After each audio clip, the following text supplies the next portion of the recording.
साथियों नमस्कार। आज हम शरीर विज्ञान में पाचन तंत्र से संबंधित टॉपिक का वर्णन करेंगे। तो आज हम जो है स्टमच आमाशय के बारे में वर्णन करेंगे। क्योंकि हम पाचन तंत्र के अंतर्गत इसको पढ़ेंगे, इसलिए सबसे पहले हमको पाचन तंत्र के बारे में समझ लेना जरूरी है। आइए देखते हैं पाचन तंत्र की क्रिया शुरू कैसे होती है।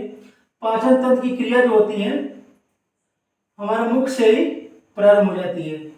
मुख से प्रारंभ होकर के ये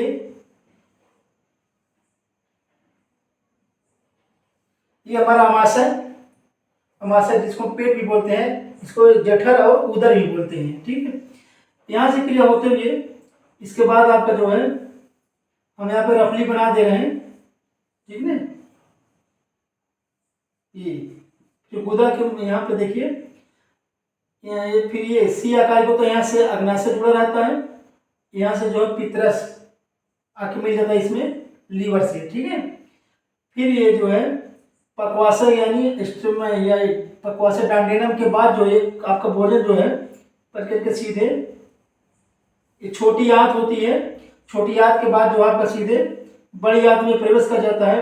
बड़ी आंत से होते हुए आप सीधे गुदा के माध्यम से खाना बाहर हो जाता है। ठीक है, ये हम रफली बता रहे थे इसको। तो आप यहाँ देखते हैं कि यहाँ पे जो ग्रास लेने के बाद जो भोजन जो आता है सबसे पहली स्थिति में पेट, जिसको पेट उदर जठर भी बोलते हैं। ठीक है, तो ये वाला पोर्शन जो हम यहाँ पे बता रहे हैं, यहाँ पे आप समझ गए होंगे। इस पोर्शन को उठा के हम यहाँ पर रख दिए हैं। हमको पढ़ना क्या है, हमको पढ़ना है जठर, ठीक है, पेट, उदर, ठीक है, अमाशय, स्टमक, इतना चीजों से उसको जानते हैं। चलिए, जब खाना हमारा इस नली के माध्यम से इस पेट में अमाशय में आता है तो इसका विभाजन हमने यहाँ पे कर रखा पहले से। ठीक है, सबसे ऊपरी भाग में जो है जठर ग्रंथियों से जठर रस आके इसमें मिल जाता है। सबसे ऊपरी भाग क्या है, जठर ग्रंथियों से जठर रस आकर के इसमें मिल जाता है। होता है क्या है जठर रस, पाचन में कितना महत्वपूर्ण है। ठीक है, जठर रस होता है कि ये हल्का पीले रंग का होता है। यहाँ से आपका जठर रस मिलता है, फिर यहाँ से आपका पित्तरस उसमें आके मिल जाता है। ठीक, लीवर से ये जठर रस क्या है, हल्के पीले रंग का होता है। ठीक, पाचन में क्या है, अम्ली से क्षारी, क्षारी से अम्ली, यही तो पाचन होता है। ठीक ना, ये क्रिया इसी के माध्यम से भोजन पचता है हमारा। तो उसके बाद जो जब खाना आपका भोजन यहाँ पे आ जाता है तो इसमें सीधे क्या है, HCl हाइड्रोक्लोरिक एसिड, ये पूछा जाता है परीक्षा में कई बार, यहाँ ध्यान दीजिएगा। HCl इसका माध्यम का, ये अम्लीय माध्यम का होता है। ठीक है, ये जो मिलता है अम्लीय माध्यम हो जाता है।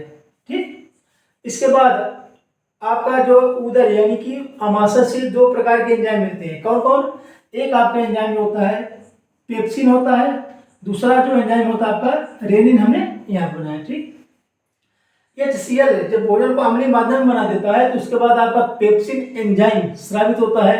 ये करता क्या है, ये आपके भोजन में जो प्रोटीन का पार्ट होता है उसका पाचन करता है। आप जानते हैं भोजन में प्रोटीन, कार्बोहाइड्रेट, वसा, इस सब का अलग अलग खंडों में पाचन होता चला जाता है। जब सबका पाचन हो जाता है तो वही जो है आपका भोजन जो है गुदा के माध्यम से बाहर हो जाता है मल के रूप में। ठीक है, तो पेप्सिन एंजाइम करता क्या है, ये प्रोटीन का पाचन करता है। प्रोटीन को किसमें बदलता है, पेप्टोन्स में। सबसे पहला आपको बता दे रहे हैं, इस टॉपिक में परीक्षा में जो प्रश्न पूछे जाते हैं, आपका जो HCl ये पूछा जाता है। यहाँ पे ये जठर रस किस कलर का होता है नहीं पूछा जाता है। पेप्सिन एंजाइम ये पूछा जाता है। ठीक, और रेनिन एंजाइम ये पूछा जाता है। अब पेप्सिन एंजाइम करता क्या है, ये प्रोटीन का पाचन करता है। प्रोटीन को किसे बदल देता है, पेप्टोन्स में, प्रोटीन को पेप्टोन्स में बदलता है। चलिए ये ध्यान दीजिएगा, प्रोटीन को पेप्टोन्स में। फिर यहाँ पे जो है श्लेष्मा का लेवल ये है, इसमें होता क्या है, अमाशय के स्तर की अम्ल से रक्षा। हमने आपको बता दिया ऊपर से शुरुआत में ही ये माध्यम अम्लीय हो जाता है। ठीक है, अम्ल के स्तर से, अम्ल के लेवल से, अम्ल से होने वाले जो भी संवेदनशीलता होती है उससे रक्षा करता है श्लेष्मा यहाँ पे। ठीक है, फिर है रेनिन एंजाइम, हमने पेप्सिन बताया, अब रेनिन समझिए इंपॉर्टेंट है।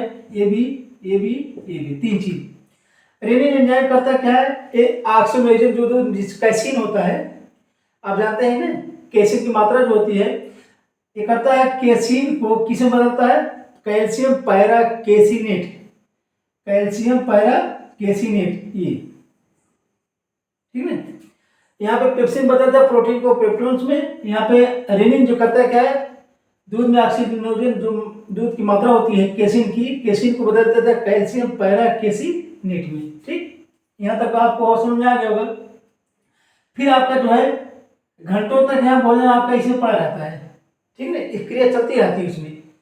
इसके बाद यहाँ वाल्व टाइप का होता है, वाल्व टाइप का होता है, ये आगे नहीं बढ़ने देता। जब कुछ समय बीत जाता है, जब पानी क्रिया इसमें संपन्न हो जाती है, फिर ये जो है आगे बढ़ता है। तो आगे जब बढ़ता है तो इसी वाल्व के ऊपर ही पित्तरसा किस्म से लीवर से मिलता है, ठीक है। फिर आपका डायनेना पक्वाशय, ये वाला भाग जो है इसके माध्यम से छोटी आंत में जाता है, छोटी आंत के माध्यम से वहाँ भी आपका एंजाइम स्रावित होते रहते हैं। छोटी आंत के बाद बड़ी आंत में, फिर बड़ी आंत के बाद आपका सीधे बाहर हो जाता है गुदा के माध्यम से, ठीक है। तो ये क्रिया है, इसमें आप तीन चीज ध्यान दीजिएगा, HCl, पेप्सिन और रेनिन, ये चीज पूछा जाता है परीक्षा में।